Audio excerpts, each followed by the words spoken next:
कबळ तू कबिना राम देखत सर्वत्र. महाराज तुला सांगतो तुम्ही भक्त पुष्कळ असतात. आमुष्याची रात्र आणि मसनवट आला की राम राम आणि मसनवट गेल्या गावाच्या अंगणात आला की हमारे अंगण में असे म्हणणारे भक्त पुष्कळ असतात.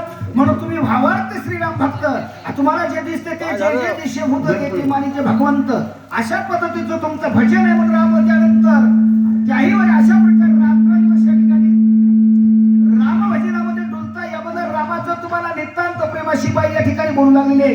विनिता मी तुझा प्रती सावधाय के कपिपती केवळ कमलाती कबळ मूर्ती तो हा राख्य चिती मानवा. तुम्हाला हात जोडून पाय पडून विनंती करते. तुम्ही सावध होई रे बाप्पा काळ लागलाय मापा करू नको रे गप्पा घेऊ नको रे झोपा. आले पाहुण्याचे तर आले खाले झोपी गेले. इकडचा ना तिकडचा घरातही नाही दारातही नाही असं होणं म्हणजे सावध आहे की कपिपती ज्याला तुम्ही महात्मा म्हणता ज्याला तुम्ही महाराज म्हणता ते महाराज नसून महाराजाचं सोंग आहे. हा एक आढव आता घातले वाघाचं काताळ उस ढोंगा परिरस नाही ढोंगा नका फुलवर या सोंगा काळी कवळी दिसती गाय हंडी पांडी पाहता काय दूध पिऊन अनुभव सांगा नका भुलूवर या सोंगा दिसते